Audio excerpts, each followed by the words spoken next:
കർത്താവായ യഹോവ ഹമശിഹയുടെ നാമത്തിൽ നിങ്ങൾക്ക് ഏവർക്കും ഞങ്ങളുടെ സ്നേഹവന്ദനം. വൺ ചർച്ച് വൺ ഡോക്ട്രിൻ എന്ന യൂട്യൂബ് ചാനലിലേക്ക് നിങ്ങൾക്ക് ഒരിക്കൽ കൂടി ഞങ്ങളുടെ സ്വാഗതം.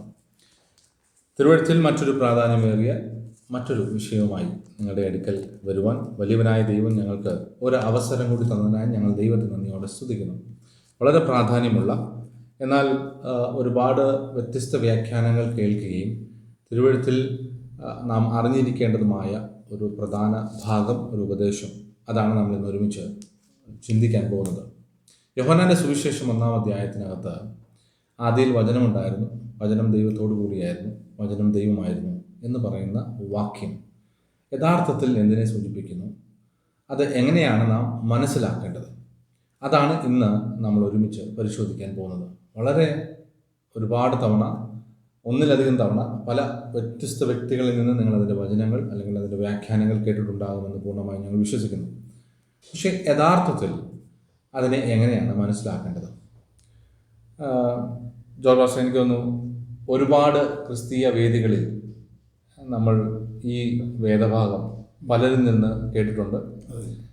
ഒരുപാട് പേർ ഇതിനെ വ്യാഖ്യാനിക്കുകയും പഠിപ്പിക്കുകയും ഒക്കെ ചെയ്യുന്നുണ്ട്. ഇതിനെ നമ്മൾ മനസ്സിലാക്കിയിരിക്കുന്നത് എനിക്ക് തോന്നുന്നു കുറച്ചും കൂടെ വ്യത്യസ്തമായി, യഥാർത്ഥമായിട്ടും അപ്പോസ്തലന്മാർ എന്താണോ അന്ന് മനസ്സിലാക്കാൻ സാധ്യതയുള്ളത്, അതാണ് ഒരു പരിധിവരെ ഈ വിഷയത്തിൽ നമുക്ക് തെളിഞ്ഞു കിട്ടിയതും അല്ലെങ്കിൽ വെളിപ്പെട്ട് കിട്ടിയതും. അപ്പോൾ അതിനെ നമുക്കിന്ന് ഒരുമിച്ച് തിരുവഴുത്തിൻ്റെ അടിസ്ഥാനത്തിൽ നമ്മളൊന്ന് ചുരുങ്ങിയ സമയം കൊണ്ട് ഒന്ന് വിശദീകരിക്കണം. തുടങ്ങാം മാഷ്. ഇപ്പോൾ നമ്മൾക്ക് കിട്ടിയ ആ ഒരു വെളിച്ചം, അല്ലെങ്കിൽ നമ്മളിൽ നിന്ന് എന്താണ് മനസ്സിലാക്കിയത് എന്ന് പറയും മുമ്പ് നിലവിൽ ഇത് എങ്ങനെ വ്യാഖ്യാനിക്കപ്പെടുന്നു എന്നതിനെക്കുറിച്ച് നമുക്ക് പറയാം. അതായത് ഇപ്പം ഈ വായിച്ച 1-ാമത്തെ വാക്യം, ആദിയിൽ വചനം ഉണ്ടായിരുന്നു, വചനം ദൈവത്തോട് കൂടെയായിരുന്നു, വചനം ദൈവമായിരുന്നു. അപ്പോൾ ഈ വചനം ഇത് വായിച്ചിട്ട് 14-ാമത്തെ വാക്യവും കൂടെ അതിൻ്റെ കൂടെ വായിക്കും. വചനം ജഡമായി തീർന്നു, കൃപയും സത്യവും നിറഞ്ഞവനായി നമ്മുടെ ഇടയിൽ പാർത്തു. അവിടെ ഇത് സാധാരണ വ്യാഖ്യാനിക്കപ്പെടുന്നത് വചനമായിരുന്ന ദൈവം ജഡത്തിൽ നമ്മുടെ കൂടെ വന്നു. അപ്പോൾ ഈ വന്നതാരാ? വചനമായിരുന്ന ദൈവമാണ് ജഡത്തിൽ വന്നത്. എനിക്ക് തോന്നുന്നു അവിടെ ഒരു ക്ലാരിറ്റിയോടെ വരുത്തിയാൽ കേൾവിക്കാർക്ക് കുറച്ചും കൂടെ മനസ്സിലാവും. അതായത് ദൈവം ഒരുവനേ ഉള്ളൂ, ആ ഒരു ദൈവം എന്ന് പറയുന്ന വചനം അല്ലേ ജഡമായി എന്നതാണ്. അതെ. അപ്പോൾ ആ വചനം, അതായത് ജീവൻ്റെ വചനം, ഈ വചനം ജഡത്തിൽ വന്നു എന്ന് പറയുമ്പോൾ നമ്മൾ ഈ വ്യാഖ്യാനിക്കുന്നവരും കേൾക്കുന്നവരെല്ലാം നമ്മൾ പെട്ടെന്ന് നമ്മുടെ ഹൃദയത്തിൽ വരുന്നത് വചനം ദൈവമായിരുന്നു, ആ വചനം ജഡമായി തീർന്നു അല്ലെങ്കിൽ ജഡത്തിൽ വന്നു, അഥവാ മനുഷ്യ ശരീരത്തിൽ വെളിപ്പെട്ടു. അപ്പോൾ വന്നതാരാ? നമ്മളിതിനെ പുത്രൻ എന്ന് വിളിക്കുമെങ്കിലും ആക്ച്വലി അത് ദൈവമല്ലേ എന്ന് പറഞ്ഞാൽ കുറച്ചും കൂടെ പറഞ്ഞാൽ പിതാവ് അല്ലേ, പിതാവ് തന്നെയാണ് ജഡത്തിൽ വന്നത്. കാരണം വെച്ചാൽ വചനം ദൈവമായിരുന്നു. അതെ, പിതാവായ ഏക ദൈവമേ നമുക്കുള്ളൂ. ആ വചനമാണ് ജഡത്തിൽ വന്നത്. അതെ. അപ്പൊ ജഡത്തിൽ വന്നത് ആരാ? ദൈവം. അപ്പൊ ഈ ദൈവപുത്രനെ നമ്മൾ ദൈവം എന്ന് വിളിക്കുവാനുള്ള ഒരു പ്രധാന കാരണം ഈ ഒരു വചനമാണ്. ഈ ഒരു വചനമാണെന്നല്ല, അതിന്റെ തെറ്റായ ഒരു വ്യാഖ്യാനമാണ്. അപ്പോൾ ചോദിക്കാം, ഇതെങ്ങനെ തെറ്റായ വ്യാഖ്യാനമാകും? ഇതിനകത്ത് എന്താണ് തെറ്റ് ഉള്ളത്? ഇതിനകത്ത് ഈ വ്യാഖ്യാനം തെറ്റാണ് എന്ന് പറയാൻ കാരണം, ഒന്ന്, ഈ യോഹന്നാന്റെ സുവിശേഷത്തിൻ്റെ 1-ാം അധ്യായം നമ്മൾ വായിക്കുമ്പോൾ ഈ സുവിശേഷം എഴുതിയിരിക്കുന്ന യോഹന്നാൻ സുവിശേഷകൻ അല്ലെങ്കിൽ അപ്പോസ്തലനായ യോഹന്നാൻ ഈ സുവിശേഷം എഴുതുമ്പോൾ ഈ സുവിശേഷത്തെക്കുറിച്ച് നമ്മൾ മനസ്സിലാക്കേണ്ടിയിരിക്കുന്ന ചില കാര്യങ്ങൾ, അതായത് താൻ ഈ സുവിശേഷം എഴുതുമ്പോൾ തനിക്ക് ജനത്തോട് കൊടുക്കുവാനുള്ള ഒരു സന്ദേശമുണ്ട്. ആ സന്ദേശം എന്താണെന്ന് നമ്മൾ മനസ്സിലാക്കിയാൽ നമുക്കറിയാം ഇത് നമ്മൾ തെറ്റിച്ചാൽ വ്യാഖ്യാനിക്കുന്നത്. അപ്പോൾ ആ സന്ദേശം എന്താണ്? യോഹന്നാൻ അപ്പോസ്തലൻ ഈ സുവിശേഷം എഴുതുമ്പോൾ ഇത് വായിക്കുന്ന ജനത്തിനല്ല, വിശ്വാസികൾക്ക് കൊടുക്കുവാനുള്ള സന്ദേശം എന്താണെന്ന് നമ്മൾ അറിയണമെങ്കിൽ ഇതിൻ്റെ ഏറ്റവും അവസാനം, ഇത് 21 അധ്യായമാണുള്ളതെങ്കിൽ 20-ാം അധ്യായത്തിൽ 20-ാം അധ്യായത്തിൻ്റെ 31-ാം വാക്യം, നമ്മളത് ശ്രദ്ധിക്കുമ്പോൾ അവിടെ ഇങ്ങനെ എഴുതിയിരിക്കുന്നത്, എന്നാൽ യേശു ദൈവപുത്രനായ ക്രിസ്തു എന്ന് നിങ്ങൾ വിശ്വസിക്കേണ്ടതിനും വിശ്വസിച്ചിട്ട് അവിടുത്തെ നാമത്തിൽ നിങ്ങൾക്ക് ജീവൻ ഉണ്ടാകേണ്ടതിനും ഇതെഴുതിയിരിക്കുന്നു. നമ്മൾ ഈ സെയിം വേർഡ് ഇതിന് മുമ്പുള്ള വീഡിയോയിൽ നമ്മൾ സൂചിപ്പിച്ചിട്ടുണ്ട്, പലയിടത്തും സൂചിപ്പിച്ചിട്ടുണ്ട്. എങ്കിലും ഇപ്പോൾ ഇവിടെ ഇത് പറയേണ്ടത് ഒരാവശ്യമായതുകൊണ്ട് വീണ്ടും ആവർത്തിക്കുകയാണ്. അപ്പം കർത്താവായ അല്ലെങ്കിൽ ഈ വന്നിരിക്കുന്ന ദൈവപുത്രൻ, അവിടുന്ന് നമ്മൾ ഈ ദൈവപുത്രനെ കാണേണ്ടത് ദൈവപുത്രനായിട്ടാണ്, അല്ലെങ്കിൽ യേശു ദൈവപുത്രനായ ക്രിസ്തുവെന്ന് നമ്മൾ വിശ്വസിക്കേണ്ടതിന് ഇത് എഴുതിയിരിക്കുന്നു. അപ്പം നമ്മൾ ഇതിനെ കാണേണ്ടത് എങ്ങനെയാണ്? ഈ വന്ന ആളെ കാണേണ്ടത് എങ്ങനെയാണ്? ദൈവപുത്രനായിട്ട്, ജീവനുള്ള ദൈവത്തിൻ്റെ പുത്രനായിട്ട് നമ്മൾ കാണേണ്ടത്. ഇനി ദൈവം തൻ്റെ പുത്രനെ ലോകത്തിലേക്ക് അയച്ചു എന്ന് തിരുവഴുത്തിൽ പല ഭാഗത്ത് എഴുതിയിട്ടുണ്ട്. ദൈവം തൻ്റെ പുത്രനെ ലോകത്തിലേക്ക് അയച്ചു. അപ്പോൾ അയച്ചത് ദൈവമാണ്, അയക്കപ്പെട്ടത് ദൈവത്തിൻ്റെ പുത്രനാണ്. അത് മാത്രമല്ല, പിതാവ് ദൈവം മനുഷ്യർ കാണുകെ ഒരു വലിയ സാക്ഷ്യം ഒന്നിലധികം തവണ അവിടെ നടുവിൽ ചെയ്യുകയും ചെയ്തു. നിങ്ങളുടെ ഇടയിൽ നിൽക്കുന്ന ഈ ഒരുവൻ, ഇവൻ എൻ്റെ പ്രിയ പുത്രനാണെന്നുള്ളത് ശരിക്കും പറഞ്ഞാൽ അവരോട് വളരെ പരസ്യമായി സാക്ഷ്യപ്പെടുത്തുകയും ചെയ്തു. അപ്പം അന്നുണ്ടായിരുന്ന അപ്പോസ്തലന്മാരെല്ലാം ഇത് കേട്ടതുമാണ്. അവർ വർഷങ്ങൾക്ക് ശേഷം തിരുവെഴുത്തുകളിൽ കൂടി എഴുതി മറ്റുള്ളവരെ പറഞ്ഞ് വിശ്വസിപ്പിക്കാൻ ശ്രമിക്കുന്നതുമെല്ലാം ഈ സാക്ഷ്യമാണ് ശരിക്കും പറഞ്ഞത്. അതെ, ഇവൻ എൻ്റെ പുത്രനാണെന്നുള്ളത്. അപ്പോൾ ഇവിടെ ഞാൻ പറഞ്ഞു വരുന്നത്, ഇത് ഈ സുവിശേഷം എഴുതിയതിൻ്റെ ഉദ്ദേശം തന്നെ ഈ വന്ന യേശു അല്ലെങ്കിൽ ദൈവപുത്രൻ അത് ദൈവം അയച്ച തൻ്റെ പുത്രനാണ് എന്നുള്ള സത്യമാണ് നമ്മൾ പറഞ്ഞ് അവതരിപ്പിക്കുവാൻ അല്ലെങ്കിൽ നിങ്ങളുടെ ഹൃദയങ്ങളിലേക്ക് ഇത് കയറ്റുവാൻ ഉദ്ദേശിക്കുന്നത്. ഇനി നമുക്ക് ഒന്നുകൂടി ഈ സുവിശേഷത്തിൻ്റെ ആദ്യ ഭാഗം വായിക്കാം. ആദിയിൽ വചനം ഉണ്ടായിരുന്നു, വചനം ദൈവത്തോടു കൂടെയായിരുന്നു, വചനം ദൈവമായിരുന്നു. അപ്പോൾ നമ്മളിവിടെ ഈ അതിൻ്റെ അടുത്ത വാക്യത്തിൽ വായിക്കുന്നത്, ആദിയിൽ വചനം, അവൻ ആദിയിൽ ദൈവത്തോടു കൂടെ ആയിരുന്നു, സകലവും അവൻ മുഖാന്തരം ഉളവായി, അവൻ ഉളവായതൊന്നും അവനെ കൂടാതെ ഉളവായതല്ല എന്ന് പറഞ്ഞാൽ ഈ മൂന്നാം വാക്യത്തിൽ എഴുതിയിരിക്കുന്നതും പുത്രനെ സൂചിപ്പിക്കുകയാണ്. ഈ യോഹന്നാൻ അപ്പോസ്തലൻ ഒന്നാമത്തെ വാക്യം മുതലേ പറഞ്ഞു വരുന്നത് അതിൽ നമ്മളെ മനസ്സിലാക്കുവാൻ ശ്രമിക്കുന്നത് ഈ പുത്രൻ്റെ ആരംഭത്തെക്കുറിച്ചാണ്. സകലവും അവൻ മുഖാന്തരം ഉളവായി എന്ന് പറയുമ്പോൾ നമുക്കറിയാം അത് ആരെയാണ് സൂചിപ്പിക്കുന്നത് എന്നുള്ളത്. ഉളവായതൊന്നും അവനെ കൂടാതെ ഉളവായതല്ല. അപ്പോൾ ഈ പുത്രൻ ആദിയിൽ ദൈവത്തോട് കൂടെ ആയിരുന്നു. അവിടെ നിന്ന് ആദിയിൽ എന്ന് പറയുമ്പോൾ ഉൽപ്പത്തിക്ക് മുമ്പേ സകലതും ദൈവത്തോടൊപ്പം ആയിരുന്ന ഈ പുത്രനെ ദൈവം ഈ ലോകത്തേക്ക് അയച്ചു. അതാണ് യോഹന്നാൻ അപ്പോസ്തലൻ പറഞ്ഞു വരുന്നത്. ഒരിക്കൽ കർത്താവ് ഇങ്ങനെയും മറ്റൊരു സ്ഥലത്ത് പറയുന്നുണ്ട്, പരിശുദ്ധ പിതാവേ, ലോകസ്ഥാപനത്തിന് മുമ്പേ എനിക്ക് നിന്റെ അടുക്കൽ ഉണ്ടായിരുന്ന മഹത്വത്തിൽ എന്നെ നീ വീണ്ടും മഹത്വപ്പെടുത്തണമേ. 17-ാം അധ്യായത്തിനകത്ത് ഇവിടെ യോഹന്നാൻ ശ്രമിക്കുന്നതും ഇത് തന്നെയാണ് ശരിക്കും പറഞ്ഞത്. അതായത് പുത്രന്റെ ഉത്ഭവം അല്ലെങ്കിൽ ആദി അല്ലെങ്കിൽ തുടക്കം അത് വായിക്കുന്നവർക്ക് ഒന്നാമത്തെ വാക്യം മുതലേ വായിച്ച് മനസ്സിലാക്കി കൊടുക്കുകയാണ് ശരിക്കും പറഞ്ഞത്. ഇനി ഇപ്പോൾ കേൾക്കുന്നവർ അല്ലെങ്കിൽ നമ്മൾ വിശ്വാസികൾ ചിന്തിക്കാം, അപ്പോൾ ഈ ദൈവത്തോടു കൂടെ ആയിരുന്ന വചനം, ആ വചനം തന്നെയല്ലേ ജനമായി തീർന്നത് എന്ന് പറയുമ്പോൾ അവിടെ നമ്മൾ തിരിച്ച് മനസ്സിലാക്കേണ്ടുന്ന ഒരു കാര്യം, ദൈവം വചനമായിരുന്നു. അതും നമ്മളിപ്പം നമ്മൾ കുറച്ചുകൂടി അതിനകത്ത് ഒരു ക്ലാരിറ്റി ഉണ്ടെന്നാൽ നമ്മൾ റെസ്റ്റോറേഷൻ ബൈബിളിൽ ഉള്ള അതൊന്ന് വായിക്കുന്നത് നന്നായിരിക്കും. അതായത് ഒരു പരിധി വരെ ഏറ്റവും നല്ല ഒരു ട്രാൻസ്ലേഷൻ എന്ന് പറയാൻ പറ്റുന്ന റെസ്റ്റോറേഷൻ സ്ക്രിപ്റ്റേഴ്സ് ട്രൂ നെയിം എന്ന് പറയുന്ന ട്രാൻസ്ലേഷനകത്ത് കുറച്ചും കൂടെ വ്യക്തമായിട്ട് ഒരു വാക്കും കൂടി അഡീഷണൽ ആയിട്ടുണ്ട്. എന്ന് പറഞ്ഞു കഴിഞ്ഞാൽ Bereshith was the Milta, the living Torah, and the living Torah was with Yahweh. Living Torah എന്ന് പറയുന്ന ഒരു വാക്ക് നമുക്കിവിടെ കാണാൻ സാധിക്കുന്നുണ്ട്. അതായത് വചനം എന്ന് യോഹന്നാൻ നമുക്ക് മലയാള വേദപുസ്തകത്തിനകത്ത് കാണുമ്പോൾ കുറച്ചും കൂടെ കൃത്യമായിട്ട് ജീവന്റെ വചനമെന്ന് കൊടുക്കുന്നുണ്ട്.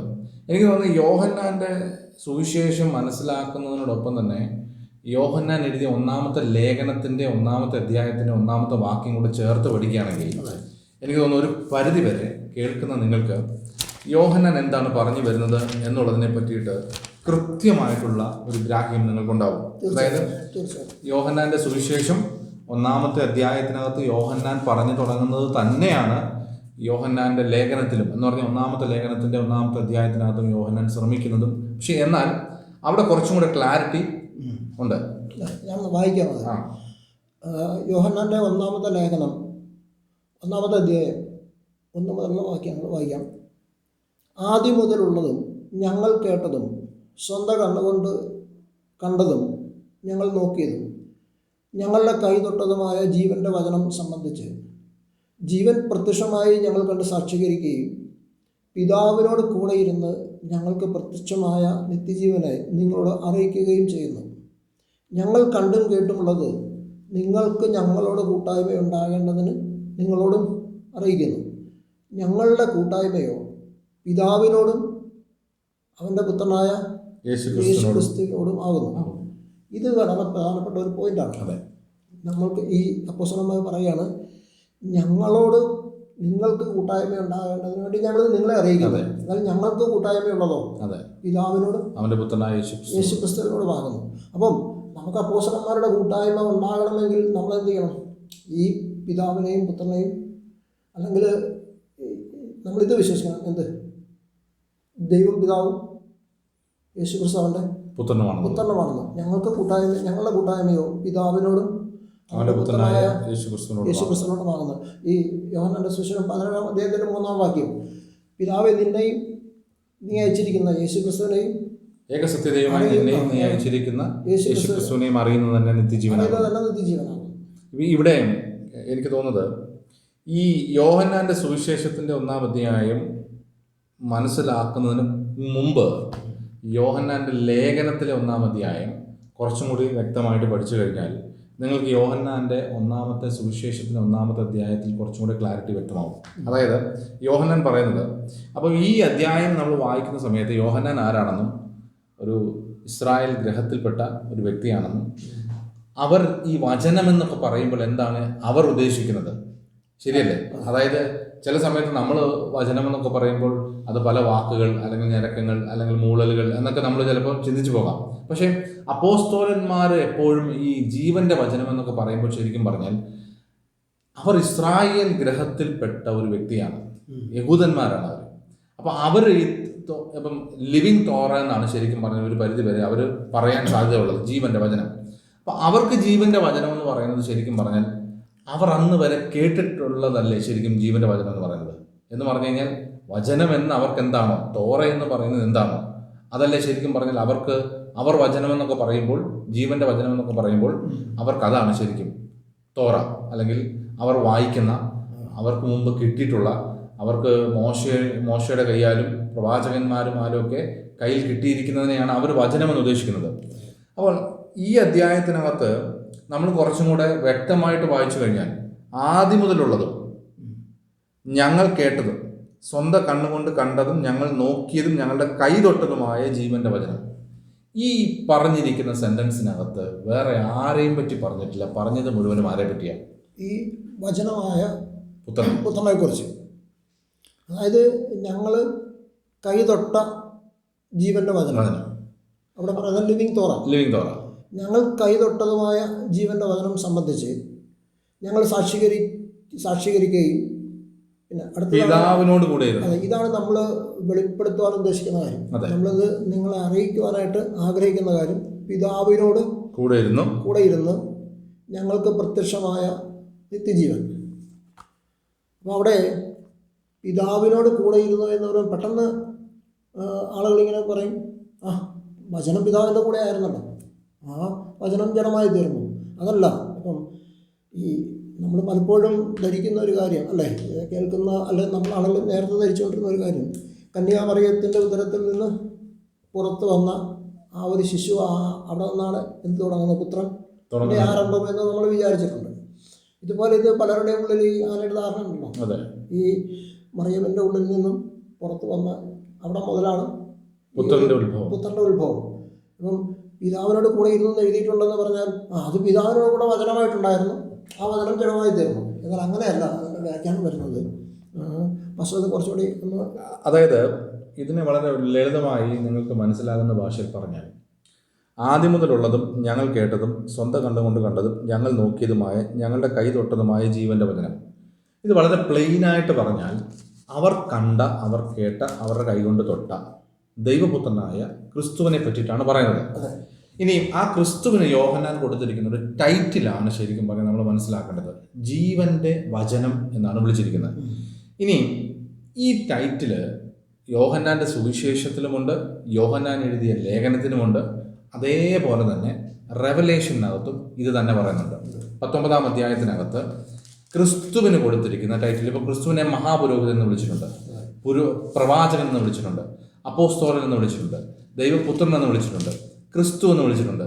ഇതെല്ലാം ടൈറ്റിലാവുന്നതോട് കൂടി തന്നെ ദൈവപുത്രന്റെ മറ്റൊരു ടൈറ്റിലാണ് ശരിക്കും പറഞ്ഞാൽ 19-ാം അധ്യായം റെവലേഷൻ, വെളിപ്പാട് പുസ്തകം 19-ാം അധ്യായം അതിൻ്റെ 13-ാമത്തെ വാക്യത്തിനകത്ത് പറയാണ്, അവൻ രക്തം തളിച്ച ഉടുപ്പ് ധരിച്ചിരിക്കുന്നു, അവന് ദൈവവചനമെന്ന് പേർ പറയുന്നു.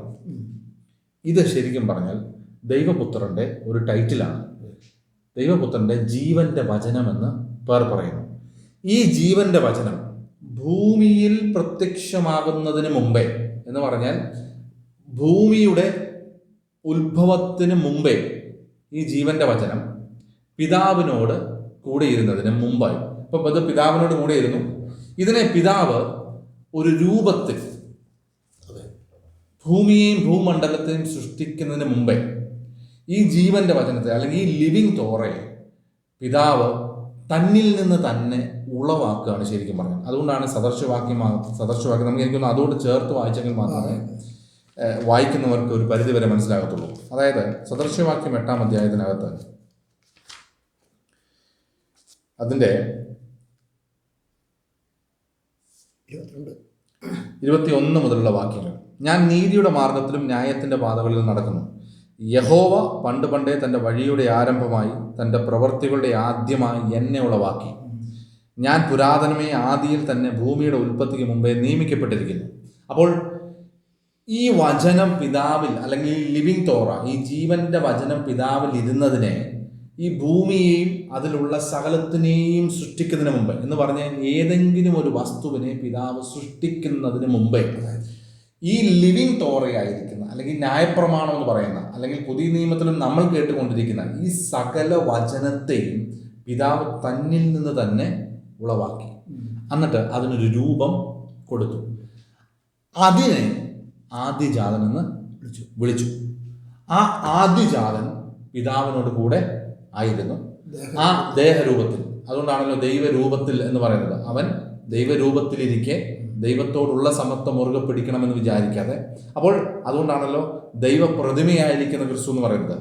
അപ്പോൾ ഒന്നുകൂടെ തെളിച്ച് പറഞ്ഞു കഴിഞ്ഞാൽ, ഇനിയിപ്പോൾ ശരിക്കും പറഞ്ഞ യോഹന്നാന്റെ സുവിശേഷം നമ്മൾ വായിച്ചു കഴിഞ്ഞാൽ ഒരു പരിധി വരെ നിങ്ങൾക്ക് മനസ്സിലാകാൻ സാധ്യതയുള്ളത്, ആദിയിൽ വചനമുണ്ടായിരുന്നു, വചനം ദൈവത്തോടു കൂടിയായിരുന്നു. കുറച്ചു മുമ്പേ പാസ്റ്റർ പറഞ്ഞതുപോലെ ഈ പുസ്തകം വ്യാഖ്യാനിക്കുന്നതിന് മുമ്പ് ഏതൊരു വ്യക്തിയെ മനസ്സിലാക്കേണ്ട കാര്യം, ഇതിൻ്റെ എഴുത്തുകാരൻ ഈ പുസ്തകം കൊണ്ട് ഉദ്ദേശിക്കുന്ന ഒരു കാര്യമുണ്ട്.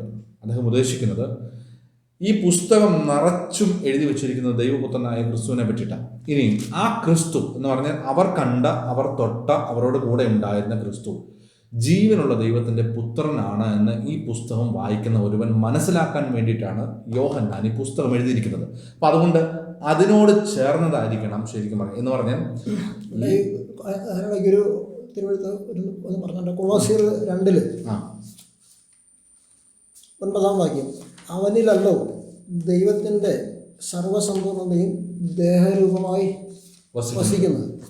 അപ്പോൾ ദൈവത്തിലുണ്ടായിരുന്ന വചനം, ജ്ഞാനം, അങ്ങനെയെല്ലാം, സ്നേഹം, ദൈവത്തിൽ എന്തൊക്കെയുണ്ടോ അതിൻ്റെ എല്ലാം ദേഹരൂപമാണ് ഈ പുത്രൻ. അതിൻ്റെ എല്ലാം ദൈവത്തിൽ ഉണ്ടായിരുന്ന അതിൻ്റെ ഒക്കെയും അതെല്ലാം പൂർണ്ണമായി നമുക്ക് ഒരു ദേഹരൂപമായി കാണാൻ പറ്റുന്നത് സകല സമ്പൂർണതയും അവന് ദേഹരൂപമായി വസിക്കുന്നു. എനിക്ക് തോന്നുന്നത് അതേ അധ്യായം കൊലോസ്യർക്കെഴുതിയ ലേഖനം 1-ാം അധ്യായം അതിൻ്റെ 13-ാമത്തെ വാക്യത്തിലും ഇങ്ങനെ തന്നെയാണ് പറയുന്നത്. 13-ലും 15-ലും ഉണ്ട്. അതായത് 12 മുതൽ വായിക്കും. വിശുദ്ധന്മാർക്ക് വെളിച്ചത്തിലുള്ള അവകാശത്തിനായി നമ്മെ പ്രാപ്തരാക്കുകയും നമ്മെ ഇരുട്ടിൻ്റെ അധികാരത്തിൽ നിന്ന് വിടുവിച്ച് തൻ്റെ സ്നേഹസ്വരൂപനായ പുത്രൻ്റെ രാജ്യത്തിലാക്കി വെക്കുകയും തൻ്റെ സ്നേഹസ്വരൂപനായിരിക്കുന്ന പുത്രൻ്റെ രാജ്യത്തിലാക്കി വെക്കുകയും എന്നിട്ട് താഴോട്ട് വെക്കുമ്പോൾ 14-15 അവനിൽ നമുക്ക് പാപമോചനം എന്ന വീണ്ടെടുപ്പുണ്ട്.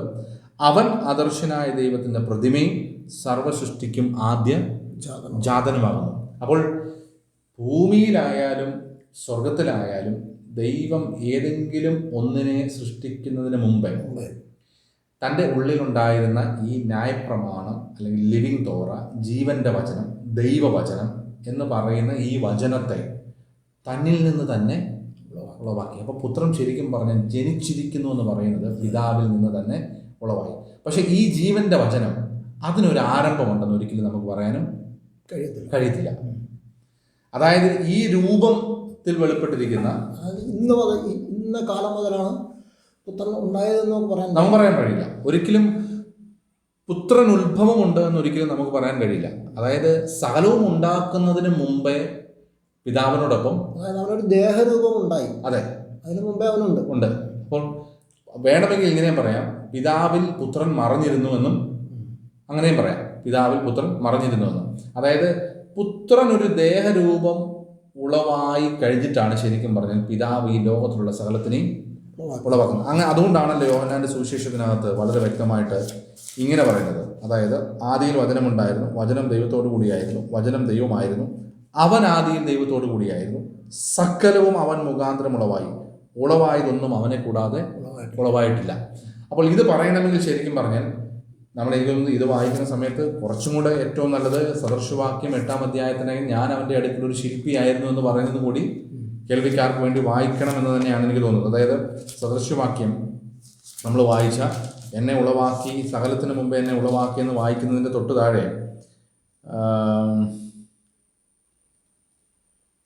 29 മുതൽ വെള്ളം അവൻ്റെ കൽപ്പനയെ അതിക്രമിക്കാതെ വണ്ണം അവൻ സമുദ്രത്തിന് അതിർ വെച്ചപ്പോഴും ഭൂമിയുടെ അടിസ്ഥാനം ഇട്ടപ്പോഴും ഞാൻ അവൻ്റെ അടുക്കൽ ശില്പിയായിരുന്നു.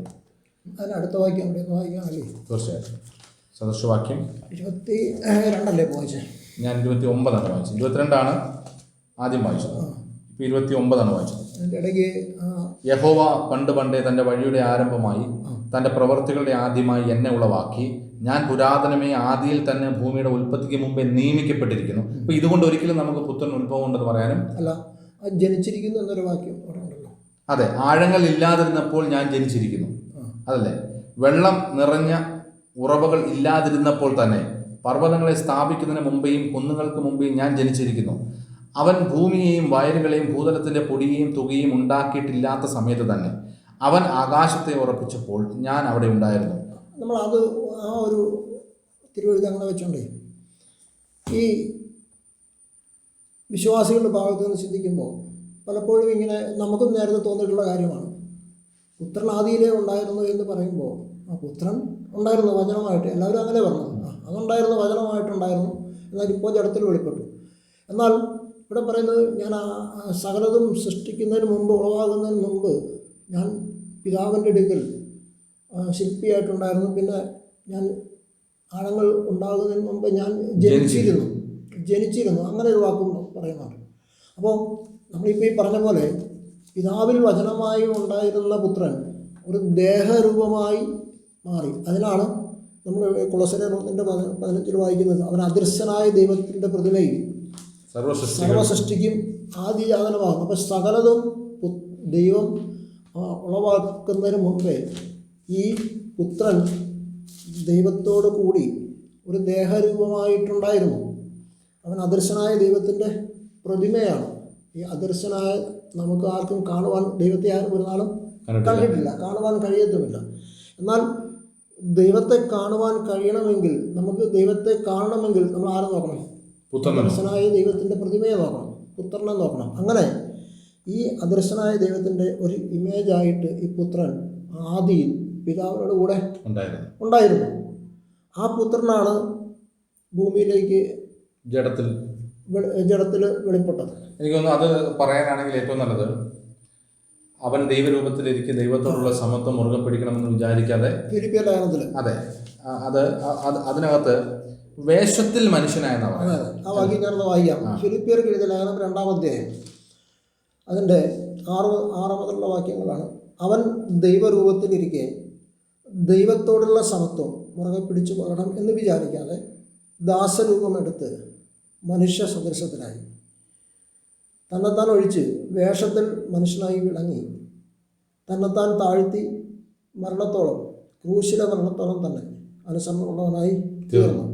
അവിടെ ദൈവരൂപത്തിലിരിക്കെ ദൈവത്തോടുള്ള സമത്വം മുറുകെ പിടിച്ചു കൊള്ളണം എന്ന് വിചാരിക്കാതെ ദാസരൂപമെടുത്തു. അതാണ് നമ്മൾ ഈ കന്യാമറിയത്തിൻ്റെ ആ ഉദരത്തിൽ നിന്ന് വന്നതിനെയൊക്കെ നമ്മൾ കാണേണ്ടത് അങ്ങനെയാണ്.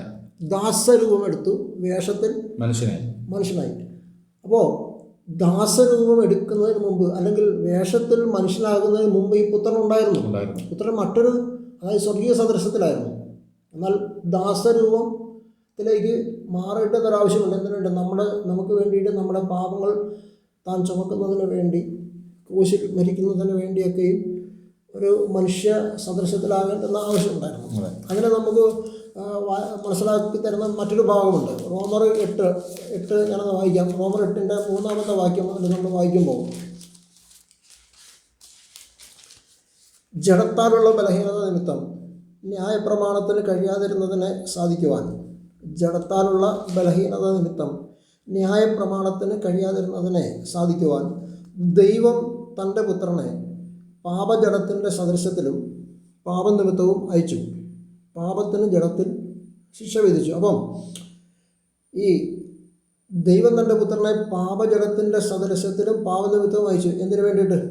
ന്യായപ്രമാണത്തിന് കഴിയാതിരുന്ന, അല്ലെങ്കിൽ ന്യായപ്രമാണം അനുസരിച്ച് പ്രാപിക്കേണ്ടിയിരുന്ന നീതി പ്രാപിക്കുവാൻ മനുഷ്യൻ പരാജയപ്പെട്ട് നിൽക്കുന്ന സമയത്ത് ദൈവം എന്ത് ചെയ്തു? മനുഷ്യനെ നീതീകരിക്കുവാൻ വേണ്ടിയിട്ട് ഈ മനുഷ്യനെ തൻ്റെ പുത്രനിൽ വിശ്വസിക്കുന്ന എല്ലാവരും അവനിലുള്ള വിശ്വാസം മൂലം നീതീകരണം പ്രാപിക്കുവാൻ വേണ്ടിയിട്ട് ദൈവം എന്ത് ചെയ്തു? തൻ്റെ പുത്രനെ ഇങ്ങോട്ട് അയച്ചു. എങ്ങനെ? നമ്മളുടെ ഈ ശരീരത്തിൻ്റെ പാപജഡത്തിൻ്റെ സദൃശത്തിൽ. ഇനി എന്തിനു വേണ്ടിയിട്ടാണ്? ഈ പാപത്തിന് അവൻ്റെ ജഡത്തിൽ ശിക്ഷ. ഇപ്പോൾ സ്വർഗീയ ശരീരത്തിലിരുന്ന പുത്രൻ ഈ ഭൂമിയിലേക്ക് വരുമ്പോൾ ആ സ്വർഗീയ ശരീരത്തിൽ ശിക്ഷ വിധിക്കാൻ പറ്റില്ല. അപ്പോൾ അതിനു വേണ്ടിയിട്ട് നമ്മളുടെ ശരീരം അവന് വേണം. നമ്മളുടെ ഈ പാപജഡത്തിൻ്റെ സദൃശത്തിലുള്ള ആ ശരീരത്തിലേക്ക് അവൻ വരുവാൻ വേണ്ടിയിട്ട് എന്ത് ചെയ്തു? അവൻ ഒരു സ്ത്രീയിൽ ജനിക്കേണ്ടുന്ന അവസ്ഥയുണ്ടായിരുന്നു മനുഷ്യനായിട്ട്. അങ്ങനെ അവൻ മനുഷ്യനായിട്ട് വചനം ജഡമായി തീർന്ന് നമ്മൾ വായിക്കുന്ന പോലെ അവനൊരു മനുഷ്യനായി ജനിച്ചു.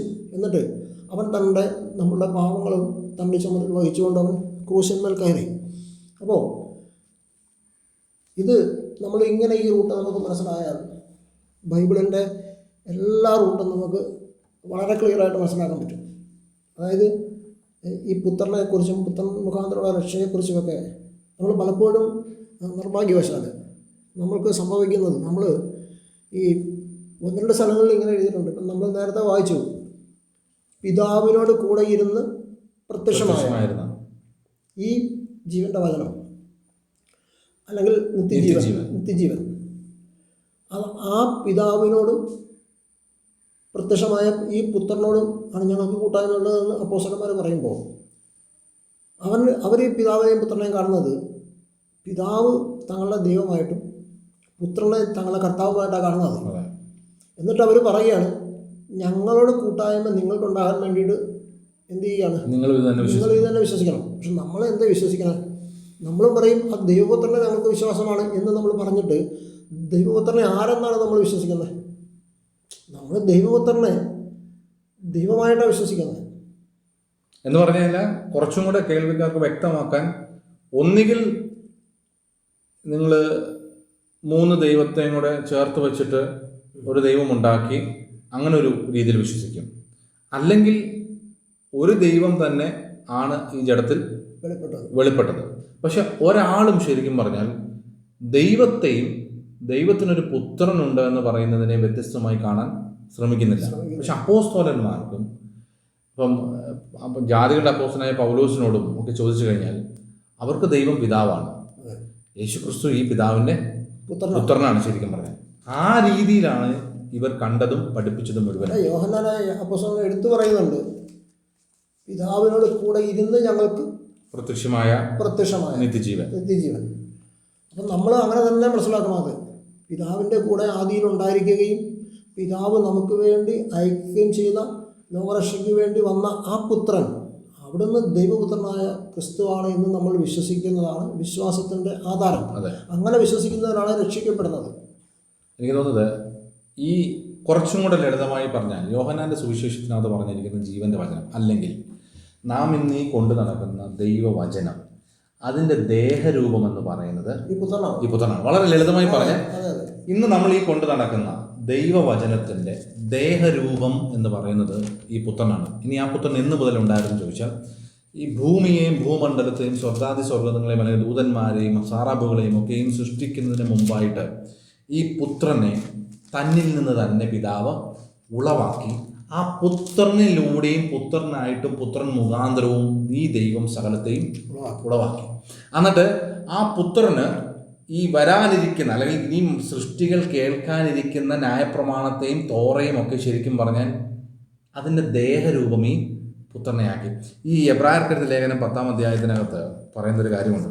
അതായത് 1-ാമത്തെ വാക്യം 10:1, ന്യായപ്രമാണം വരുവാനുള്ള നന്മകളുടെ നിഴലല്ലാതെ കാര്യങ്ങളുടെ സാക്ഷാൽ സ്വരൂപമല്ലായക കൊണ്ട് എന്ന് പറഞ്ഞാൽ വരുവാനുള്ള നന്മകളുടെ നിഴലാണ്, എന്നാൽ കാര്യങ്ങളുടെ ഒരു സാക്ഷാൽ സ്വരൂപം ആയിരുന്നില്ല. ഇനി ഈ സാക്ഷാൽ സ്വരൂപം ആരായിരുന്നു എന്നുള്ളത് അതിൻ്റെ പുറകിലത്തെ അധ്യായത്തിനകത്ത്, നിങ്ങൾ 9-ാം അധ്യായത്തിനകത്ത് 11-ാമത്തെ വാക്യത്തിനകത്ത് പറയുന്നുണ്ട്, ക്രിസ്തുവോ വരുവാനുള്ള നന്മകളുടെ മഹാപുരോഹിതനായി വന്നിട്ട്. അപ്പോൾ ഇത് ശരിക്കും പറഞ്ഞാൽ വളരെ ലളിതമായിട്ട് നിങ്ങൾക്ക് മനസ്സിലാകാൻ വേണ്ടി ജീവന്റെ വചനം യോഹന്നാൻ 1-ാം അധ്യായത്തിനകത്ത് പറഞ്ഞിരിക്കുന്ന വചനം എന്ന് പറയുന്നത് പുത്രനാണ്. ആ പുത്രൻ ഒരു ദേഹരൂപത്തിൽ പിതാവിനോടൊപ്പം സകലത്തിനു മുമ്പേ നമ്മുടെ ഈ കൊരിന്ത്യർ ലേഖനത്തിൽ 2 കൊരിന്ത്യർ 4-ാം അധ്യായത്തിൽ ഇങ്ങനെ എഴുതിയിട്ടുണ്ട്, ദൈവപ്രതിമയായ ക്രിസ്തുവിന്റെ തേജസ്സുള്ള സുവിശേഷം. അപ്പോൾ നാം ഈ സുവിശേഷം നമുക്ക് തന്നിരിക്കുന്ന ക്രിസ്തു അവൻ ആരാണെന്ന് ചോദിച്ചാൽ അവൻ ദൈവപ്രതിമയാണ്. ദൈവപ്രതിമ എന്ന് വെച്ചാൽ എന്താണ് ദൈവപ്രതിമ? സർവശക്തനും അദൃശ്യനുമായ എന്ന് വെച്ചാൽ നമുക്ക് മറഞ്ഞിരിക്കുന്ന, ഒരാൾക്കും കാണുവാൻ കഴിയാത്ത, സകലയിടത്തും വ്യാപിച്ചിരിക്കുന്ന ആ ദൈവത്തിൻ്റെ പ്രതിമയായ ക്രിസ്തു. അപ്പം നാം ദൈവത്തെ കാണണമെങ്കിൽ ആരാ നോക്കണം? പുത്രനെ നോക്കണം. അവനാണ് ദൈവത്തിൻ്റെ ഇമേജ്. അപ്പം ചോദിക്കും, അപ്പം ദൈവമല്ലേ? പുത്രൻ ദൈവത്തിൻ്റെ പ്രതിമയാണ്. അവനെ കാണണമെങ്കിൽ അവനെ കാണുന്നവൻ ദൈവത്തെ കാണുന്നു. അപ്പം ദൈവത്തെ കാണണമെങ്കിൽ പുത്രനെ നോക്കണം എന്ന് പറയുമ്പോൾ പുത്രൻ ദൈവമല്ലേ എന്നൊരു ചോദ്യം വരും. അപ്പോൾ പുത്രൻ ദൈവത്തിൻ്റെ ഇമേജാണ്, പക്ഷെ ദൈവമല്ല പുത്രനെ. കാരണം ഒരു ദൈവമേ ഉള്ളൂ. ആ ദൈവം പുത്രൻ്റെയും കൂടി ദൈവമാണ്. അതെ, പുത്രനെയും കൂടി ദൈവവുമാണ്, പുത്രനെയും കൂടി പിതാവുമാണ്. അതായത് മരിച്ച് ഉയർത്തെഴുന്നേറ്റ ഉടനെ ഒരു സ്ത്രീ അടുക്കൽ വന്നപ്പോൾ കർത്താവ് വളരെ വ്യക്തമായിട്ട് പറഞ്ഞു, നീ പോയി എൻ്റെ സഹോദരന്മാരോട് പറയുക, നിന്റെ ദൈവവും എൻ്റെ ദൈവവും നിങ്ങളുടെ പിതാവും എൻ്റെ പിതാവും ആയതിൻ്റെ അടുക്കിലേക്ക് ഞാൻ പോകുന്നെന്ന് പറയാം. അപ്പോൾ ഈ പറയുന്ന ദൈവപ്രതിമയ്ക്കും ഒരു ദൈവമുണ്ട്. ആ ദൈവമാണ് നമ്മുടെ ദൈവം. ആ ദൈവപ്രതിമയായിരിക്കുന്ന പുത്രന് ഒരു പിതാവുണ്ട്. ആ പിതാവാണ് നമ്മുടെ പിതാവ്. അത് അപ്പോസ്തലന്മാർ ഒരുപോലെ അംഗീകരിക്കുകയും പഠിപ്പിക്കുകയും ചെയ്തിരുന്നതും ക്രിസ്തു തൻ്റെ വാമൊഴിയാൽ പറഞ്ഞിരിക്കുകയും ചെയ്തൊരു കാര്യമാണ്.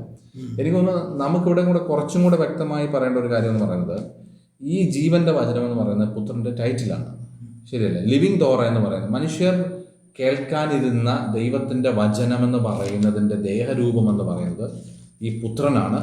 ഇനി അത് ശരിക്കും പറഞ്ഞാൽ ഒന്നും കൂടി യോഹന്നാൻ്റെ ലേഖനത്തിനകത്ത് ഒന്നുകൂടെ വായിച്ചു കഴിഞ്ഞാൽ, യോഹന്നാൻ്റെ ലേഖനം 1-ാം അധ്യായം 1-ാമത്തെ വാക്യം മുതൽ, ആദി മുതലുള്ളതും എന്ന് പറഞ്ഞു കഴിഞ്ഞാൽ സകലത്തിൻ്റെയും ആദി മുതലുള്ളതും ഞങ്ങൾ കേട്ടതും.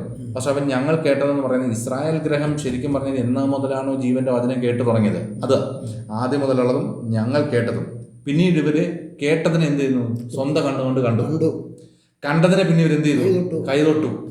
ഇതാണ് ശരിക്കും പറഞ്ഞാൽ സംഭവിച്ചത്. എന്ത് യാഥാർത്ഥ്യം എന്ന് പറയുന്നത് വളരെ. പക്ഷേ പിന്നെ ഈ ആമേൻ എന്നൊരു ടൈറ്റിലും കൂടെ ഉണ്ടല്ലോ പുത്രൻ. ഉണ്ട്. അപ്പോൾ ഈ വെളിപ്പാട് പുസ്തകം 3-ാം അധ്യായത്തിന്റെ 14-ാം വാക്യത്തിൽ നവോദിക്ക സഭയുടെ ദൂതൻ എഴുതുന്നുണ്ട്, അല്ല, ദൈവ സൃഷ്ടിയുടെ ആരംഭമായ ആമേൻ എന്ന് ഉള്ളവൻ അരുളി ചെയ്യുന്നത്. അവിടെ ഈ വിശ്വസ്തനും സത്യവാനുമായ സാക്ഷിയായി ദൈവ സൃഷ്ടിയുടെ ആരംഭമായ ആമേൻ എന്നുള്ളവൻ അരുളി ചെയ്യുന്നു. അപ്പോൾ ഇവിടെ സൂചിപ്പിച്ചിരിക്കുന്നത് ദൈവ സൃഷ്ടിയുടെ ആരംഭമായിട്ട്, അതായത് സകലത്തിനു മുമ്പേ നമ്മൾ കൊളോസ്യർ ലേഖനം 1:15 വായിച്ചു, അവൻ അദൃശ്യനായ ദൈവത്തിൻ്റെ പ്രതിമയും സകല സൃഷ്ടിക്കും മുമ്പേ ആദ്യജാതനുമാകുന്നു. അപ്പോൾ ഇവിടെ ആ സെയിം വേർഡാണ് എഴുതിയിരിക്കുന്നത്, ദൈവ സൃഷ്ടിയുടെ ആരംഭം എന്ന് വെച്ചാൽ ദൈവം സകലതും സൃഷ്ടിക്കുന്നതിന് മുമ്പേ ഏറ്റവും ദൈവത്തിൻ്റെ ആരംഭമായി നമ്മൾ സദൃശവാക്യങ്ങൾ 8:22 വായിച്ച്, യഹോവ പണ്ട് തൻ്റെ വഴിയുടെ ആരംഭമായി എന്നെ ഉളവാക്കി. ഇവിടെ എഴുതിയിരിക്കുന്നത് ദൈവ സൃഷ്ടിയുടെ ആരംഭമായ ആമേൻ. അപ്പോൾ ചോദിക്കും, അപ്പോൾ ദൈവം ആദ്യം സൃഷ്ടിച്ചത് പുത്രനാണ്, സൃഷ്ടിച്ചു എന്ന് പറയുവാൻ ഞങ്ങൾ ആഗ്രഹിക്കുന്നില്ല. കാരണം എന്ന് പറഞ്ഞാൽ ഒന്ന് നമുക്ക് അങ്ങനെ ഒരു വാക്യം ശരിക്കും പറഞ്ഞാൽ ഇതിനകത്ത് കാണുന്നുമില്ല. അതായത് ദൈവത്തിൻ്റെ സകല സമ്പൂർണതയ്ക്കും ദൈവം ഒരു ദേഹരൂപം കൊണ്ടുവന്നു. ദൈവത്തിൻ്റെ സകല സമ്പൂർണതയും ഈ പുത്രനിലാണ് നമുക്ക് കാണാൻ സാധിക്കുന്നത്. അതുകൊണ്ടാണ് അവൻ ദൈവരൂപത്തിലിരിക്കെ, he was in the form of God എന്ന് പറഞ്ഞാൽ അവൻ ദൈവരൂപത്തിലിരിക്കെ എന്നാൽ ദൈവത്തോടുള്ള സമത്വം മുറുകെ പിടിച്ചതുമില്ല. അവിടെ ശരിക്കും പറഞ്ഞാൽ നമുക്ക് വളരെ വ്യക്തമായിട്ട് ഈ ദൈവത്തെയും ദൈവത്തിൻ്റെ പുത്രനെയും നമുക്ക് കാണാൻ പറ്റും എന്ന് പറഞ്ഞാൽ ഉൽപ്പത്തിക്ക് മുമ്പേ, സർവത്തിനെയും ദൈവം സൃഷ്ടിക്കുന്നതിന് മുമ്പേ നമുക്ക് ഉൽപ്പത്തിക്ക് മുമ്പേ ഈ ദേഹരൂപമായിട്ട് പുത്രൻ ദൈവത്തിൻ്റെ കൂടെ ഉണ്ടായിരുന്നു. അതുകൊണ്ടാണ് അവൻ ദൈവരൂപത്തിലെന്നും ക്രിസ്തുവിനെ ദൈവപ്രതിമയെന്നും. ഇവിടെ ഞാൻ വേറൊരു വാക്യം റോമർ 8:29, അവൻ മുന്നറിഞ്ഞവരെ തൻ്റെ പുത്രൻ അനേകം സഹോദരന്മാരിൽ ആദിജാതനാകേണ്ടതിന് അവൻ്റെ സ്വരൂപത്തോട് അനുരൂപരാകുവാൻ മുൻനിയമിച്ചിരിക്കുന്നു. അപ്പോൾ അവൻ്റെ സ്വരൂപത്തോട്, ഇപ്പം ദൈവത്തിൻ്റെ സ്വരൂപം ആരാ? പുത്രനാണ്. ദൈവത്തിൻ്റെ സ്വരൂപത്തോട് നമ്മളെ എന്താക്കിയിരിക്കുകയാണ്, നമ്മളും അനുരൂപരാകാൻ വേണ്ടി മുൻനിയമിച്ചിരിക്കുകയാണ്. അപ്പോൾ സത്യത്തിൽ ആദിയിൽ സൃഷ്ടിപ്പ് നടന്നപ്പോൾ ദൈവം ആരുടെ രൂപത്തിലായിരിക്കും? ദൈവം തൻ്റെ സാദൃശ്യത്തിലും ഛായയിലും നമ്മെ വരുവിൻ നമുക്ക് നമ്മുടെ സാദൃശ്യത്തിലും ഛായയിലും മനുഷ്യനെ സൃഷ്ടിക്കാമെന്ന് പറഞ്ഞു.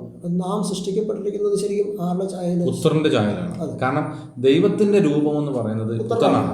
കാരണം അദൃശ്യനായിരിക്കുന്ന ദൈവത്തിന് നമുക്കൊരു രൂപത്തിൽ ഒരിക്കലും കൊണ്ടുവരാൻ സാധിക്കില്ല. കാരണം ദൈവം തന്നെ പറയുന്നുണ്ട്, തമ്മിൽ ഒത്തുവരത്തക്കവണ്ണം നിങ്ങൾ എന്നെ ഏതിനോട് ഉപമിക്കും. ഈ ദൈവം തന്നെ നേരിട്ട് ചോദിച്ചാൽ നിങ്ങൾക്ക് എനിക്കൊരു രൂപമുണ്ടെന്ന് പറയാൻ നിങ്ങൾ എന്നെ ഏതിനോട് ഉപമിക്കാൻ പോകുന്നത്, അല്ലെങ്കിൽ തമ്മിൽ ഒത്തുവരത്തക്കവണ്ണം നിങ്ങൾ എന്നെ ഏതിനോട് സദൃശ്യമാക്കും.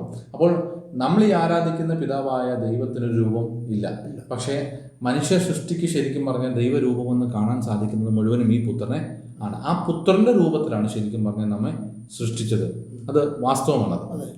അപ്പോൾ ഇത് ഏറെക്കുറെ എനിക്ക് തോന്നുന്നു നമുക്ക് വളരെ സിമ്പിളായിട്ട് ഒന്നുകൂടെ ഒന്ന് സമ്മറി ചെയ്താൽ, നമ്മൾ അപ്പോസ്തലന്മാരുടെ കൂടെ നിൽക്കുകയാണെങ്കിൽ, അപ്പോസ്തലനായ യോഹന്നാൻ പറഞ്ഞതിൻ്റെ അതേ സമയം നമ്മളും കൂടി നിൽക്കുകയാണെങ്കിൽ, അവർ കണ്ട, അവർ കൈതൊട്ട, അവർ സംസാരിച്ച ജീവൻ്റെ വചനം സകലത്തിൻ്റെയും മുമ്പേ ദൈവരൂപമായി ദൈവത്തോടൊപ്പം ഉണ്ടായിരുന്നു. ഇനി ആ ദൈവം ഈ പുത്രനിലൂടെയാണ് സകലത്തിനെയും സൃഷ്ടിച്ചത്, ഉളവാക്കിയത്, പുത്രന് വേണ്ടിയും പുത്രൻ മുഖാന്തരവും. ഇനിയും അങ്ങനെ ഇരുന്ന ആ ദൈവരൂപത്തിലിരുന്ന പുത്രനാണ് നമുക്ക് പ്രത്യക്ഷമായത്. ഇനി ഒന്നുകൂടെ പറഞ്ഞാൽ, ആ ദൈവരൂപമായിരിക്കുന്ന പുത്രനെയാണ് ദൈവം തന്നെ ഭൂമിയിലോട്ട് അയച്ചത്. ബൈബിൾ എനിക്ക് തോന്നുന്നു ഒരു വളരെ കേക്ക് വാക്കായിട്ട് ഇത്രയും മനസ്സിലാക്കിയാൽ നമുക്കിത് ഓപ്പണായി എന്ന് പറഞ്ഞാൽ ഇനി അതൊരു കൺഫ്യൂഷൻ ഇല്ല. 3 ദൈവമെന്നോ, പിതാവ് ഒരു ദൈവം, പുത്രൻ രണ്ടാമത്തെ ദൈവം, പരിശുദ്ധാത്മ മൂന്നാമത്തെ ദൈവമെന്നോ, ദൈവം തന്നെയാണ് പുത്രനായി വന്നതെന്നോ ഒന്നും നമുക്ക് പിന്നീട് വിശ്വസിക്കാൻ പറ്റില്ല. ഇതൊക്കെയും തെറ്റായി മാറുകയാണ് ശരിക്കും. ദൈവത്തിന്റെ അടുക്കലുണ്ടായിരുന്ന പുത്രൻ അടുക്കലേക്ക് വന്നു, അവനെ അയച്ചു. അതാണ് ഇതിൻ്റെ ഒരു ക്ലാരിറ്റി എന്ന് പറയുന്നത്. അപ്പോൾ പലപ്പോഴും നമ്മൾ മനസ്സിലാക്കാൻ ശ്രമിക്കാത്തത് എഴുതിയ എഴുത്തുകാരൻ്റെ പുസ്തകം എന്തിനാണെന്നുള്ളതിനെ പറ്റിയിട്ടും, ഇനി അത് മാത്രമല്ല ഓവറോൾ തിരുവെഴുത്തിൻ്റെ ഒരു രീതിയും കൂടി മനസ്സിലാക്കണം. ശരിയല്ലേ?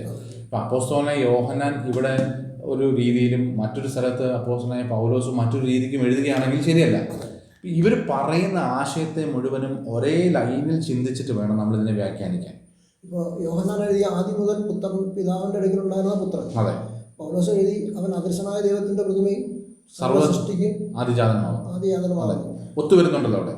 അപ്പോൾ ഇങ്ങനെ ഒത്തുവന്നെങ്കിൽ മാത്രമേ നിങ്ങൾക്കൊരു വ്യാഖ്യാനം അപ്പോസ്തലന്മാരുടെ കണ്ണിലൂടെ വ്യാഖ്യാനിക്കാൻ കഴിയുള്ളൂ. അല്ലെങ്കിൽ പത്രോസിന് കിട്ടിയ വെളിപ്പാട് മത്തായി എഴുതി വെച്ചിരിക്കുന്നത് അതെ ജീവനുള്ള ദൈവത്തിൻ്റെ പുത്രൻ.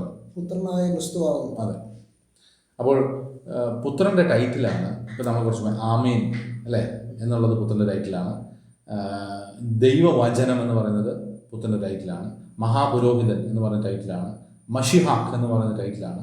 പ്രവാചകൻ എന്ന് പറയുന്ന ടൈറ്റിലാണ്. പിന്നെ ഈ വിസ്ഡം എന്ന് പറയുന്നതും ആരാണ് ശരിക്കും പറഞ്ഞാൽ? പുത്രനാണ്. നിങ്ങൾ ഈ സദൃശവാക്യം 8-ാം അധ്യായത്തിനകത്ത് പലരും അതിനെ അതിൻ്റെ 1-ാമത്തെ വാക്യത്തിനകത്ത് ജ്ഞാനമായുള്ള എന്ന് പറയുന്നത് കൊണ്ട് അത് പുത്രനുമായിട്ട് യാതൊരു ബന്ധം. ശരിക്കും സദൃശവാക്യം 8-ാം അധ്യായം കുറിക്കുന്നത് പുത്രനെയാണ്. അത് പാസ്റ്ററെ അത് നമുക്കിവിടെ പൗലോസ് അപ്പോസ്തലൻ വ്യക്തമാക്കുന്നുണ്ട്. 1 കൊരിന്ത്യർ 2-ാം അധ്യായത്തിൻ്റെ 7-ാം വാക്യം. ദൈവം ലോക സൃഷ്ടിക്ക് മുമ്പേ നമ്മുടെ തേജസ്സിനായി മുൻ നിയമിച്ചതും മറഞ്ഞിരുന്നതുമായ ദൈവത്തിൻ്റെ ജ്ഞാനമത്രേ മർമ്മമായി. പൗലോസ് അപ്പോസ്തലൻ ദൈവത്തിൻ്റെ ജ്ഞാനമായിട്ട് മർമ്മമായിലൂടെ പ്രസ്താവിക്കുന്ന ദൈവത്തിൻ്റെ ജ്ഞാനം എന്ന് പറയുന്നത് ഈ ക്രിസ്തുവാണ്. ഇനി 1-ാം അധ്യായത്തിൻ്റെ 24-ാമത്തെ വാക്യം 1:24. 1 കൊരിന്ത്യർ 1:24. ജാതികൾക്ക് ഭോഷത്വമെങ്കിലും യഹൂദന്മാരാകട്ടെ യവനന്മാരാകട്ടെ വിളിക്കപ്പെട്ട ഏവർക്കും ദൈവശക്തിയും ദൈവജ്ഞാനവുമായ ക്രിസ്തുവിനെ തന്നെ. അപ്പം ഈ ജ്ഞാനം ദേഹരൂപത്തിൽ വന്നതാണ് ക്രിസ്തു. ഈ വചനം ദേഹരൂപത്തിൽ വന്നതാണ് ക്രിസ്തു. അതായത് ദേഹരൂപത്തിൽ നമ്മൾ കണ്ടതാണ് ക്രിസ്തു. അപ്പൊ എല്ലാത്തിൻ്റെയും ദേഹരൂപം അങ്ങനെ സകല സമ്പൂർണ്ണതയും പുത്രനാണ് കാണുന്നത്. എനിക്ക് ആ വാക്യത്തിന്റെ ഇംഗ്ലീഷ് വായിച്ചാൽ കുറച്ചും കൂടെ കേൾവിക്കാർക്ക് മനസ്സിലാവും. ബട്ട് അറ്റ് ദം, അതായത് 1 കൊരിന്ത്യർ 1:24, ജാതികൾക്ക് ഭോഷത്വമെങ്കിലും യഹൂദന്മാരാകട്ടെ യവനന്മാരാകട്ടെ വിളിക്കപ്പെട്ട ഏവർക്കും ദൈവശക്തിയും ദൈവജ്ഞാനവുമായ ക്രിസ്തുവിനെ തന്നെ അവിടെ പറഞ്ഞിരിക്കുന്നത്. But at them which are called both Jews and Greeks Christ the power of God and the wisdom of God. The wisdom of God എന്ന് പറയുന്നത് തൻ്റെ പുത്രനാണ് എന്ന് പറഞ്ഞാൽ ദൈവത്തിൻ്റെ സകല സമ്പൂർണ്ണതയും ദേഹരൂപത്തിൽ കാണാൻ കഴിയുന്നത് മുഴുവനും ദൈവത്തിൽ നിന്നുളവായ പുത്രനെയാണ്. ആ പുത്രൻ ദൈവത്തിൻ്റെ ആദ്യജാതനാണ്. ആ പുത്രൻ പിതാവിനോടൊപ്പം സകലത്തിന് മുമ്പേ ഉണ്ടായിരുന്നു. ആ പുത്രനിലൂടെയാണ് പിതാവ് സകലത്തെയും ഉണ്ടാക്കിയത്. ആ പുത്രനെയാണ് ശരിക്കും പറഞ്ഞാൽ നമുക്ക് ഭൂമിയിലോട്ട് അയച്ചത്. പിതാവല്ല ഭൂമിയിലോട്ട് വന്നത്, പിതാവ് തന്നെ പുത്രൻ അയക്കും. ഈ പറയുന്ന പിതാവ് നമുക്ക് പരിചയപ്പെടുത്തി തരുന്ന, അല്ലെങ്കിൽ പുത്രൻ നമുക്ക് പരിചയപ്പെടുത്തി തന്ന ഈ അദർശനായിരിക്കുന്ന ദൈവം പറയുന്ന ഒരു വാക്കുണ്ട്. ആവർത്തന പുസ്തകം 32-ാം അധ്യായം അതിൻ്റെ 39-ാമത്തെ വാക്യത്തിനകത്ത് ഞാൻ മാത്രമേ ഉള്ളൂ, ഞാനല്ലാതെ ദൈവമില്ല എന്ന് ഇപ്പോൾ കണ്ടുകൊള്ളുവിൻ. ഞാൻ മാത്രമേ ഉള്ളൂ. പിന്നെ മറ്റൊരു സ്ഥലത്ത് യെശയ്യാവ് 46:9 പറയാം, പണ്ടുള്ള പൂർവ്വകാര്യങ്ങളെ ഓർത്തുകൊള്ളുവിൻ, ഞാനല്ലാതെ വേറൊരു ദൈവം. ഇത് പറയുമ്പോൾ പുത്രൻ കൂടെ ഉണ്ട്. ഇത് പറയുമ്പോൾ പുത്രൻ കൂടെ ദേഹരൂപത്തിലുണ്ട്. ഞാനല്ലാതെ വേറൊരു ദൈവമില്ല, ഞാൻ തന്നെ ദൈവം, എന്നെ പോലെ ഒരു ദൈവം ഇല്ല. അപ്പൊ ഇത് ദൈവം തന്നെ. മോശയിലൂടെ ഇസ്രായേലിന് ന്യായപ്രമാണം കൊടുക്കുമ്പോൾ, അല്ലെങ്കിൽ ഞാനല്ലാതെ മറ്റൊരു ദൈവം ഇല്ല എന്ന് ദൈവം മോശ വഴി പ്രഖ്യാപിക്കുമ്പോൾ പുത്രൻ ദൈവത്തിന്റെ കൂടെ ഉണ്ട്. അപ്പോൾ ഇത് ആര് കേട്ടോണ്ടിരിക്കുക? പുത്രൻ കേട്ടോണ്ടിരിക്കുക. ഈ സ്റ്റേറ്റ്മെന്റ് ശരിക്കും പറഞ്ഞാൽ നമ്മുടെ ഈ വിഷയത്തിൽ വലുതാണ്. ഇത് ആരാ പറയുന്നത്? പിതാവായ ഏക ദൈവമേ നമുക്കുള്ളൂ എന്ന് പൗലോസ് പറഞ്ഞു കഴിഞ്ഞാൽ പിന്നെ അതിനപ്പുറത്തോട്ടൊരു സ്റ്റേറ്റ്മെന്റ് ഇല്ല. അപ്പോൾ പൗലോസിന്റെ ദൈവം ഈ പറയുന്ന പിതാവാണെങ്കിൽ, യാഹു എന്ന് പറയുന്ന ദൈവമാണെങ്കിൽ, ഈ യാഹു എന്ന് പറയുന്ന ദൈവം പറയുകയാണ്, എനിക്ക് മുമ്പോട്ടൊരു ദൈവം ഉണ്ടായിട്ടില്ല, എനിക്ക് ശേഷം ഉണ്ടാകുകയുമില്ല, ഇനി ഞാൻ മാത്രമേ ഉള്ളൂ, ഞാനല്ലാതെ വേറെ ദൈവം ഇല്ല. ഇത് പറയുമ്പോൾ ഈ പുത്രൻ പിതാവിൻ്റെ അടുക്കൽ ഉണ്ട്. കാരണം പുത്രൻ, അല്ലെങ്കിൽ പുത്രൻ കളവ് പറഞ്ഞായിട്ട് വരും. പുത്രൻ പറയാണ്, പിതാവെ, ലോക സ്ഥാപനത്തിന് മുമ്പേ എനിക്ക് നിന്റെ അടുക്കൽ ഉണ്ടായിരുന്ന മഹത്വത്തിൽ എന്നെ നീ വീണ്ടും മഹത്വപ്പെടുത്തണം. അപ്പോൾ എനിക്ക് നിന്റെ അടുക്കൽ ഉണ്ടായിരുന്ന എന്ന് പറഞ്ഞ പോലെ അവൻ ദൈവരൂപത്തിലിരിക്കെ. അപ്പോൾ ഇത് ഈ രീതിയിൽ നിങ്ങൾ മനസ്സിലാക്കിയില്ലെങ്കിൽ തിരുവെടുത്ത് ഒരു പരിധി വരെ നിങ്ങൾക്ക് തെറ്റിപ്പോകും. നിങ്ങൾ ഒന്നുകിൽ 3 ദൈവം എന്ന് പറയുന്ന, അല്ലെങ്കിൽ 3 വ്യത്യസ്ത ആളുകൾ എന്നൊക്കെ പറയുന്ന, 3 വ്യത്യസ്ത ദൈവങ്ങൾ എന്നൊക്കെ പറയുന്ന ഉപദേശത്തിൽ വീണ് പോകാൻ സാധ്യതയുണ്ട്. അല്ലെങ്കിൽ പിതാവ് തന്നെയാണ് പുത്രനായി വന്നത് എന്ന് പറയുന്ന ഉപദേശത്തിൽ വീണ് പോകാൻ സാധ്യതയുണ്ട്. തിരുവെടുത്ത് വളരെ വ്യക്തമായിട്ട് പറയുന്നത്, നാമൊക്കെയും സൃഷ്ടിക്കപ്പെടുന്നതിന് മുമ്പേ ഈ ഏക സത്യ ദൈവമായിരിക്കുന്ന പിതാവായ ദൈവത്തിൻ്റെ അടുക്കൽ ഒരു രൂപത്തിൽ പുത്രൻ ഉണ്ട്. ആ പുത്രൻ്റെ ടൈറ്റിലാണ് ജീവൻ്റെ വചനം എന്ന് പറയുന്നത്. ആമീൻ എന്ന് പറയുന്നത് പുത്രനാണ്. മഹാപുരോഹിതൻ, മശിഹാക്ക്, പ്രവാചകൻ, ആദിജാതൻ, ഇതൊക്കെയും പുത്രൻ്റെ ടൈറ്റിൽസാണ് ശരിക്കും പറഞ്ഞാൽ. ഇനിയും ഈ നമ്മൾ കാണാത്ത അദൃശ്യനായിരിക്കുന്ന ദൈവത്തിൻ്റെ സകല സമ്പൂർണ്ണതയും, അതായത് ദൈവത്തിലുണ്ടായിരിക്കുന്ന നമുക്കറിയേണ്ടതും നമ്മൾ അനുഭവിക്കേണ്ടതുമായ എന്തൊക്കെയുണ്ടോ അത് മുഴുവനും ദേഹരൂപത്തിലായിരിക്കുന്നത് ഈ കർത്താവായ യഹോശുവ മശിഹയിലാണ്. അതുകൊണ്ട് തിരുവെഴുത്തിനെ വേറൊരു രീതിയിൽ മനസ്സിലാക്കിയാൽ നമുക്ക് തെറ്റിപ്പോകും. യോഹന്നാൻ സുവിശേഷം 17:3 പറഞ്ഞുള്ള ഏക സത്യദൈവമായി നിന്നെ നീ അയച്ചിരിക്കുന്ന യേശു ക്രിസ്തുവിനെയും അറിയുന്നത് തന്നെ നിത്യജീവൻ എന്ന് പറഞ്ഞാൽ അറിയേണ്ട വിധത്തിൽ അറിയണം. പിന്നെ കുറച്ചു മുമ്പ് പറഞ്ഞതുപോലെ യോഹന്നാൻ്റെ കൂടെ നമുക്ക് കൂട്ടായ്മ വേണമെങ്കിൽ നമ്മൾ പിതാവിനെയും പുത്രനെയും വിശ്വസിക്കണം. അതായത് പിതാവിനെ ദൈവമായിട്ടും പുത്രനെ കർത്താവായിട്ടും വിശ്വസിക്കണം. നമ്മളോട് യേശുവിനെ കർത്താവെന്ന് വിശ്വസിക്കാനാണ് പറയുന്നത്. അതെ. അപ്പം അതിൽ നിന്നൊരു അല്പമെങ്കിലും നമ്മൾ അങ്ങോട്ടും ഇങ്ങോട്ടും മാറിപ്പോയാൽ നമുക്ക് അവരോട് കൂട്ടായ്മ ഉണ്ടെന്ന് പറയാൻ പറ്റുമോ? ഇല്ല, ഒരിക്കലും പറയാൻ പറ്റില്ല. എന്ന് പറഞ്ഞാൽ അവർ എന്ത് വിചാരിച്ചോ, അവരെന്ത് വിശ്വസിച്ചോ, അവരെന്ത് പഠിപ്പിച്ചോ, ഇത് സഭയോടുള്ള കൂട്ടായ്മയാണ്. അതെ. അപ്പോസ്തലന്മാർ പറയാം നിങ്ങൾക്ക് ഞങ്ങളോട് കൂട്ടായ്മ ഉണ്ടാകണമെങ്കിൽ എന്ന് പറയുമ്പോൾ ഇത് സഭയ്ക്ക് ഇത് ലേഖനമാണ്. അപ്പോൾ സഭയോടാണ് ഉദ്ദേശിക്കുന്നത്. സഭയ്ക്ക് ഞങ്ങളുടെ കൂട്ടായ്മ ഉണ്ടാകണമെങ്കിൽ നിങ്ങൾ എന്ത് വിശ്വസിക്കണം? പിതാവും പുത്രനും ഉണ്ടെന്ന് നമ്മൾ വിശ്വസിക്കണം. ആദ്യം മുതലേ ഉണ്ടെന്ന് വിശ്വസിക്കണം. രണ്ട് പുസ്തകത്തിനകത്തും ഈ ആദ്യം ഇൻ ദ ബിഗിനിങ് എന്നാണ് തുടങ്ങുന്നത്. ശരിക്കും പറഞ്ഞാൽ യോഹന്നാന്റെ ഒരു പ്രത്യേകതയും അതായിരുന്നു. യോഹന്നാൻ ലേഖനം എഴുതി തുടങ്ങിയപ്പോഴും സുവിശേഷം എഴുതിയപ്പോഴും ഇൻ ദ ബിഗിനിങ് എന്ന് പറഞ്ഞിട്ടാണ് ആദിയിൽ. അപ്പോൾ ഉറപ്പല്ലേ ശരിക്കും യോഹന്നാൻ വിശ്വസിച്ചിരുന്നു ആദിയിൽ ഞങ്ങൾ കയ്യിൽ തൊട്ട, ഞങ്ങൾ കണ്ട, ഞങ്ങൾ അനുഭവിച്ച ഈ ജീവന്റെ വചനം ആദിയിൽ പിതാവിനോടൊപ്പം ഉണ്ടായിരുന്നു. ഇനി അത് ശരിക്കും പറഞ്ഞാൽ ഒരു രൂപത്തിൽ തന്നെ ഉണ്ടായിരുന്നു എന്നുള്ളത് 100%. അനേക വാക്യങ്ങൾ എനിക്കൊന്നും ഞങ്ങളിപ്പോൾ ഈ വായിച്ച വാക്യങ്ങൾ തന്നെ മതിയാകും. ശരിക്കും പറഞ്ഞാൽ അവൻ ദൈവരൂപത്തിലിരിക്കെ, അല്ലെങ്കിൽ ദൈവ പ്രതിമയായിരിക്കുന്ന, അവൻ ദൈവ സൃഷ്ടിയുടെ ആരംഭമായിരിക്കുന്ന. അപ്പോൾ അതുകൊണ്ട് പുത്രൻ എന്ന് പറയുന്ന who is the image of the invisible God എന്ന് പറഞ്ഞാൽ അദൃശ്യ ദൈവത്തിൻ്റെ ദൃശ്യപ്രതിമ. ദൈവം അയച്ചു എന്ന് പറയുമ്പോൾ തന്നെ ദൈവത്തോട് കൂടെ ഇരുന്ന ആളെ അയക്കാൻ പറ്റുള്ളൂ. ഇപ്പോൾ ദൈവത്തിൻ്റെ കൂടെ ആരുമില്ല. പിന്നെ ഞാനിപ്പോൾ ഒരാളെ ഇവിടെ നിന്ന് പാസ്റ്ററിൻ്റെ അടുക്കിലേക്ക് അയക്കാമെന്ന് പറഞ്ഞാൽ എനിക്കതിന് പാസ്റ്ററിൻ്റെ അടുക്കൽ വരുന്നതിന് മുമ്പ് ആ ആൾ എവിടെ ഉണ്ടായിരിക്കണം? എൻ്റെ കൂടെ ഒപ്പം ഉണ്ടായിരിക്കണം. ശരിക്കും പറഞ്ഞാൽ ഇതാണ് തിരുവെഴുത്തിന്. പാസ്റ്റർ എന്തെങ്കിലും ആഡ് ചെയ്യാനുണ്ടല്ലോ? ഇതാണ് തിരുവെഴുത്തിനകത്ത് യോഹന്നാൻ സുവിശേഷം 1-ാം അധ്യായത്തിനകത്ത് യോഹന്നാൻ പറഞ്ഞു തുടങ്ങുന്ന മുഴുവൻ ദൈവപുത്രനെ പറ്റിയിട്ടാണ്. യോഹന്നാൻ തൻ്റെ ലേഖനത്തിലും ജീവൻ്റെ വചനം എന്ന് പറയുന്നത് ദൈവപുത്രനെ പറ്റിയിട്ടാണ്. ആ ദൈവപുത്രൻ ആദ്യം മുതൽക്കേ പിതാവിനോട് കൂടെ ഉണ്ടായിരുന്നു. ഇതാണ് വചനം ജഡമായെന്ന് പറയുന്നതിന് മുമ്പേ ഉണ്ടായിരുന്ന പുത്രൻ്റെ അവസ്ഥ എന്ന് പറയുന്നത്. തിരുവെഴുത്തിനകത്ത് അപ്പോസ്തലന്മാർ മനസ്സിലാക്കിയതും നമ്മൾ അവരോട് കൂട്ടായ്മ ഉണ്ടാകണമെന്ന് നിങ്ങൾ നിർബന്ധം പിടിക്കുന്നെങ്കിൽ നമ്മൾ മനസ്സിലാക്കേണ്ട വിധം ഇങ്ങനെ തന്നെ ആണ്. തിരുവെഴുത്ത് നിങ്ങൾക്ക് കണ്ണ് തുറക്കട്ടെ, അല്ലെങ്കിൽ കണ്ണ് തുറപ്പിക്കട്ടെ. അടുത്ത ഒരു വീഡിയോയുമായി വരുന്നതിന് മുമ്പ് നിങ്ങളേവരെയും കർത്താവായ യഹോശുവ മശിഹയുടെ നാമത്തിൽ ഞങ്ങൾ അനുഗ്രഹിക്കുന്നു. ദൈവം നമ്മെ സഹായിക്കട്ടെ. God bless you all. Shalom.